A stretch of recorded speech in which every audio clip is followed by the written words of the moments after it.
കുമ്പളങ്ങയൊക്കെ നമ്മുടെ വീട്ടിൽ ധാരാളം ഉണ്ടാകുന്ന ഒന്നല്ലേ. അപ്പോൾ ഇതൊക്കെ വെറുതെ കളയാതെ ഇതുപോലെയുള്ള നല്ല നല്ല റെസിപ്പികളൊക്കെ ഉണ്ടാക്കാം.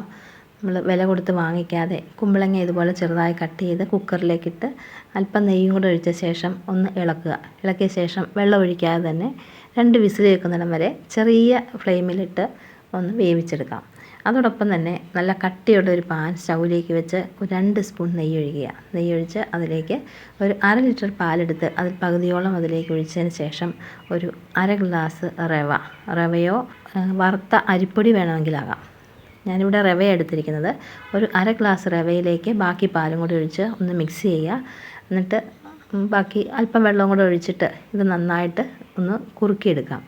ഒന്ന് കുറുകി വരുമ്പോഴേക്കും അതിനകത്തേക്ക് ഒരു 1/2 കിലോ ശർക്കര കല്ലൊക്കെ കളഞ്ഞ് അരിച്ചു വെച്ചിട്ടുണ്ട്. ആ ശർക്കര പാനി അങ്ങ് ഒഴിച്ചു കൊടുക്കാം. അങ്ങ് ഒഴിച്ചു കൊടുത്ത് വീണ്ടും നന്നായിട്ടൊന്ന് ഇളക്കുക. അതിനുശേഷം നമ്മൾ വേവിച്ച് വെച്ചിരിക്കുന്ന കുമ്പളങ്ങയില്ലേ, ആ വേവിച്ച് വെച്ചിരിക്കുന്ന കുമ്പളങ്ങയും ഇതിൻ്റെ അകത്തേക്ക് ഇടാം. ഇട്ടിട്ട് വേണമെങ്കിൽ അല്പം ശർക്കരയും കൂടെ ബാക്കി പാനിയും കൂടെ ഒഴിക്കാം. മധുരം നമുക്ക് എന്തുമാത്രം ആവശ്യമുണ്ടോ അതനുസരിച്ച് ചേർക്കാം. കുമ്പളങ്ങയ്ക്ക് ഒരുപാട് മധുരമൊന്നും ഇല്ലെങ്കിലും കുഴപ്പമൊന്നുമില്ല. എങ്കിലും ഹൽവയാകുമ്പം ആവശ്യത്തിന് മധുരം വേണമല്ലോ.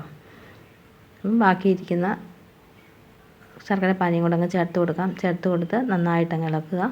ഒരുപാട് നേരമൊന്നും വേണ്ട. നമ്മൾ നെയ്യൊക്കെ ഒഴിച്ചിരിക്കുന്നത് കൊണ്ട് അടിക്കൊന്നും പിടിക്കില്ല. ഇളക്കിക്കൊണ്ടിരുന്നാൽ മതി.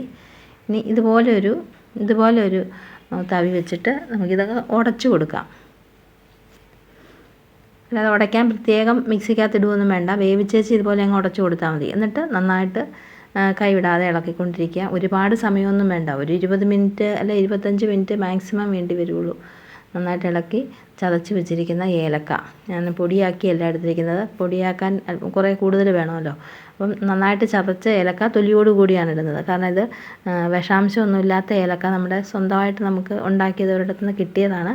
അപ്പോൾ തൊലിയോട് കൂടി തന്നെയാണ് ഇടുന്നത്. അപ്പം ഇട്ട് നന്നായിട്ട് ഇളക്കി ഇനി വറുത്ത് വെച്ചിരിക്കുന്ന അണ്ടിപ്പരിപ്പോ എന്തെങ്കിലും വേണമെങ്കിൽ ചേർക്കാം. അതുകൂടെ ചേർത്ത് ഇളക്കി ഇങ്ങെടുത്ത് നല്ല എണ്ണമയം പുരട്ടി ഒരു പാത്രത്തിലേക്ക് കോരി അങ്ങ് ഇടുക. കോരി ഇട്ടേച്ച് നന്നായിട്ടൊന്ന് പരത്തിയെടുക്കുക.